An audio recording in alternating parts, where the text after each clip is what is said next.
Friends, आज हम start करने वाले हैं राज्यसभा टॉपिक से। तो सबसे पहले हमारे पास आती है यहाँ पे कॉम्पोजिशन की बात। तो कॉम्पोजिशन में हमारे पास क्या दे रखा है, the upper house of the Parliament of India is popularly known as the Rajya Sabha. जो अपर हाउस होता है पार्लियामेंट का, उसको क्या बोला जाता है, राज्यसभा बोला जाता है। Please note this down, note this down. The representation of the Indian states, in the Rajya Sabha differs from state to state on the basis of the respective populations. This is important कि जो seats होती हैं राज्यसभा में वो population के हिसाब से होती हैं। जो मैक्सिमम स्ट्रेंथ होती है राज्यसभा की वो कितनी हो सकती है, 250 मेंबर्स। कितनी हो सकती है, 250 मेंबर्स। कितनी हो सकती है, 250 मेंबर्स हो सकती है। 250 मेंबर्स हो सकती है। और साथ में क्या बोला गया है, आगे बोला गया है while 238 of them are elected by the states of the union. ये इंपॉर्टेंट है, स्टेट्स ऑफ द यूनियन यानी जो इंडिया की स्टेट्स हैं उनमें जो होते हैं लोग, उन स्टेट्स मतलब 238 मेंबर्स ऐसे हैं जो स्टेट्स से इलेक्ट होते हैं, यानी दे रिप्रेजेंट दी स्टेट्स, यानी वो क्या रिप्रेजेंट करते हैं, वो स्टेट्स को रिप्रेजेंट करते हैं, दे रिप्रेजेंट द स्टेट्स।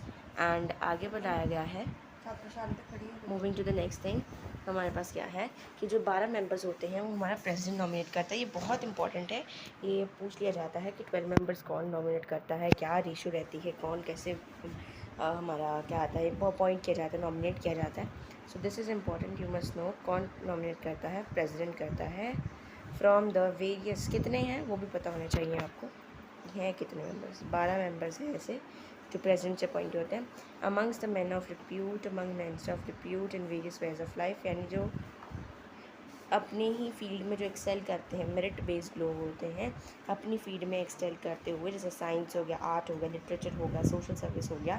आपने देखा होगा कुछ एक्टर्स भी हैं जो राज्यसभा में नॉमिनेट हुए हैं।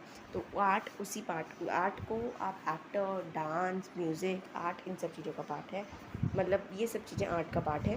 However the strength of the Rajya Sabha at present Rajya Sabha की स्ट्रेंथ कितनी है, 245, जिसमें से 233 हमारी स्टेट सिलेक्ट हुई हैं, 12 हमारे नॉमिनेट हुए बाय द प्रेसिडेंट।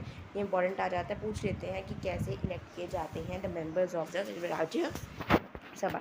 ये पूछ लिया जाता है कि हमारे राज्यसभा के मेंबर्स कैसे इलेक्ट होते हैं। हमें पता है कि जो हमारे कितने मेंबर्स होते हैं, 12 मेंबर जो होते हैं वो क्या होते हैं, नॉमिनेट होते हैं, वाइल जो 238 मेंबर्स होते हैं वो स्टेट से इलेक्ट होते हैं, वो स्टेट्स से रिप्रेजेंटेटिव होते हैं, वो स्टेट से इलेक्ट होते हैं। Election and term, the representation of each state in the council of the state. जो रिप्रेजेंटेशन होती है स्टेट की in the council of states, यानी राज्यसभा का दूसरा नाम है, ज़रा देखिएगा इसको ध्यान से, राज्यसभा का दूसरा नाम होता है council of states. Rajya Sabha and council of states is one and the same thing. अब ये इलेक्ट होते कैसे, बहुत इंपॉर्टेंट है भाई, ये बहुत ही इंपॉर्टेंट है, इसको अपने दिमाग में रख लो, बहुत इंपॉर्टेंट है। देखिए ज़रा क्या है इसमें, मैं बताती हूँ ज़रा आपको। The elected members of the legislative assembly of the state in accordance with the system of proportional representation by the means of a single transferable vote for a period of 6 years। यानी कि इनको कौन elect करता है, इनको elect करते हैं जो elected members of legislative assembly हैं स्टेट के, यानी कि जो हमारा लेजिस्लेटिव असेंबली है, स्टेट लेजिस्लेचर्स होते हैं, जो स्टेट लेजिस्लेचर के जो इलेक्टेड मेंबर्स होते हैं, यानी स्टेट की बेसिस पे जो लॉज बनते हैं, स्टेट के लिए जो लॉज बनते हैं, उसमें उस मोस्ट प्राइसली बोला जाए तो विधानसभा के जो इलेक्टेड मेंबर्स होते हैं वही उनको आगे इलेक्ट करते हैं, ठीक है, in accordance with the system of proportional representation. यानी कि जो लेजिस्लेटिव असेंबली के इलेक्टेड मेंबर्स होते हैं वो राज्यसभा के मेंबर्स को क्या करते हैं, जो स्टेट लेजिस्लेटिव असेंबलीज होते हैं उनके जो मेंबर्स होते हैं वो इनको आगे इलेक्ट करते हैं, ताकि वो हर स्टेट को रिप्रेजेंट कर सके। देखो ना, जैसे यहाँ पे देखिए मैं बताती हूँ, जैसे हमारी स्टेट है, देखिए ये हमारी ये क्या आ गई, हमारी स्टेट आ गई, स्टेट लेजिस्लेटिव असेंबली। अब स्टेट लेजिस्लेटिव असेंबली के कुछ मेंबर्स होंगे। अब ये जो मेंबर्स होंगे ना, देखिए ज़रा, ये जो हमारे मेंबर्स होने वाले हैं स्टेट लेजिस्लेटिव के, कुछ अपने अपने मेंबर्स होने वाले हैं। ये मेंबर्स अल्टीमेटली किसको रिप्रेजेंट कर रहे हैं, हमारी स्टेट को ही तो रिप्रेजेंट कर रहे हैं। तो ये जब आगे जाके इलेक्ट करेंगे तो हम इसलिए बोल सकते हैं कि पार्टिसिपेशन होती है स्टेट्स की इन द राज्यसभा। क्यों, क्योंकि जो स्टेट लेजिस्लेटिव असेंबली के मेंबर्स होते हैं वो इनके मेंबर्स को इलेक्ट करते हैं, वो इसके मेंबर्स को क्या करते हैं, इलेक्ट करते हैं। क्वालिफ़िकेशंस फिर उसके बाद आता है कि कितना टेन्योर रहता है इनका, 6 सालों का इनका टेन्योर रहता है। 1/3 of the total members of this, ये इंपॉर्टेंट है प्रपोर्शन, ये कितने 1/3 ऑफ द टोटल मेंबर्स जो होते हैं वो हमेशा रिटायर करते हैं। कौन रिटायर करते हैं? 1/3 ऑफ द टोटल मेंबर्स हर 2 साल बाद के रिटायर हो जाते हैं। मेंबर्स कैन बी री इलेक्टेड, अगर वो खुद चाहते हैं, और उनके इलेक्टर्स भी अगर चाहते हैं। यहाँ पे ध्यान रखने वाली बात ये है कि इसको राज्यसभा को परमानेंट हाउस बोला जाता है। ऐसा क्यों होता है? क्योंकि इसको कभी भी डिज़ोल्व नहीं किया जा सकता, जैसे हम लोकसभा को करते हैं ना, मतलब मीटिंग ख़त्म कर देनी, एक गवर्नमेंट गिरा देना। That is what falling of या डिज़ोल्विंग ऑफ लोकसभा मीन्स। तो हम राज्यसभा को नहीं कर सकते डिज़ोल्व। एंड मोर ओवर इसके जो मेंबर्स होते हैं, जो 1/3 हैं इनके टोटल मेंबर्स के, वो जो होते हैं वो क्या होते हैं? हर 2 साल बाद, 2 ईयर्स, आफ्टर 2 ईयर्स वो रिटायर हो जाते हैं। वो क्या हो जाते हैं? रिटायर हो जाते हैं। ठीक है जी, वो क्या जाते हैं? रिटायर हो जाते हैं। फिर आगे आती हैं क्वालिफिकेशंस। ये थोड़ा सा रट्टेबाजी वाला काम है, क्वालिफिकेशंस बताना चाहिए। He must be citizen of India, he should have attain 35 years of age. पिछली बार जब हमने देखा था उसमें क्या कितनी एजेस थी लोकसभा मेंबर की, कितनी एज थी? उसकी एज कितनी थी? 25 ईयर्स थी। He should not be an old any age a professor like the member of Lok Sabha. जितनी भी क्वालिफिकेशन दे रखी हैं सेम आएंगी, कि जो पार्लियामेंट जैसे डिसाइड करती रहती है वैसे वैसे इनकी क्वालिफिकेशन जो है वो मिलती जाती हैं, वैसे वैसे जो क्वालिफिकेशन होती हैं वो आती जाती हैं। ठीक है। एंड अब नेक्स्ट पेज पे देखते हैं, what are the disqualifications of the membership? All the disqualifications referred to above in the case of members of the Lok Sabha also apply to the members of it. He should not hold any office of profit in the state or the central government. He should not be of unsound mind. मैंने already इनका meaning समझा चुकी हूँ। He should be not be an undischarged installment का मतलब वो date में नहीं होना चाहिए। He has not ceased to be citizen of मतलब he should not be an NRI, not a resident of India. He should be a resident of India. And जितनी बाकी डिस्क्वालिफिकेशन होती हैं उसका भी हमने क्या करना होता है? ध्यान रखना होता है। तो ये भी इंपॉर्टेंट है, बोर्ड्स में डायरेक्ट क्वेश्चंस बनते हैं इन सब चीज़ों के, क्योंकि हिस्ट्री सिविक्स में क्या ही बन जाएगा, यही सब तो बनते हैं। बाकी आपको थोड़ा कंसेप्चुअल थिंकिंग भी जाती है, सिचुएशनल थिंकिंग। प्रिसाइडिंग ऑफिसर और चेयरमैन, जैसे उनका स्पीकर था ना, लोकसभा का स्पीकर था, वैसे ही राज्यसभा का भी अपना एक चेयरमैन, डिप्टी चेयरमैन होता है। जो वाइस प्रेसिडेंट होता है वो इसका एक्स ऑफिशियल चेयरमैन होता है। Mark this down, wait, vice president of India is the ex official chairman of Rajya Sabha. जो हमारा वाइस प्रेसिडेंट होता है वो इसका एक्स ऑफिशियल चेयरमैन होता है। He acts as the presiding officer of the Rajya Sabha, important. And जो डिप्टी चेयरमैन होता है वो उसके मेंबर्स के बीच में ही होता है। जैसे स्पीकर होता है ना राज्यसभा का, वो भी अपने मेंबर से आता है, और वाइस स्पीकर जो होता है, डिप्टी स्पीकर होता है, वो भी मेंबर से आता है। हमारा जो वाइस प्रेसिडेंट होता है वो इसका चेयरमैन होता है, बट जो उसका डिप्टी चेयरमैन होता है वो अपने मेंबर्स में से ही इलेक्ट किया जाता है।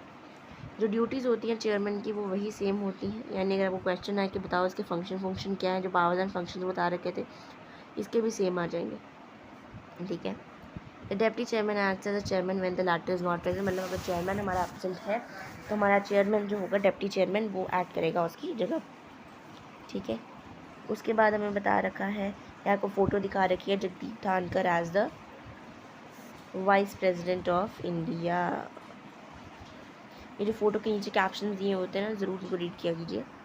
फिर आती हैं एडवांटेजेस, ये बड़ा इंपॉर्टेंट है। जैसे उसकी इंपॉर्टेंट पावर्स थी ना पार्लियामेंट्री प्रोसीजर्स के नीचे वाले पेज पे, वैसे ही एडवांटेजेस ऑफ द राज्यसभा।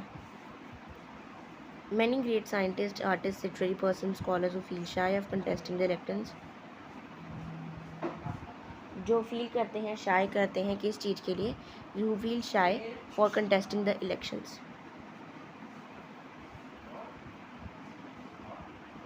ठीक है। उनको लग सकते हैं ग्रेट साइंटिस्ट, आर्टिस्ट। आपको पता होगा आर्टिस्ट में यहाँ पे एक्टर्स, डांसर्स, ये सब आता है। ठीक है, ये सब आ जाता है। They can be nominated by the, तो ये जो 12 मेंबर्स थे ना, वो जो 12 मेंबर्स थे वो यही सब होता है। ठीक है। फिर उसके बाद आगे बता रखा है the states can be given the representation the Rajya Sabha. ये तो बता रखा है कि वो जो डिफरेंट हमारे स्टेट के लेजिस्लेटिव असेंबलीज होती है, सबसे ज़्यादा पॉइंट ना यही इंपॉर्टेंट है, इसमें पूछ लेते हैं।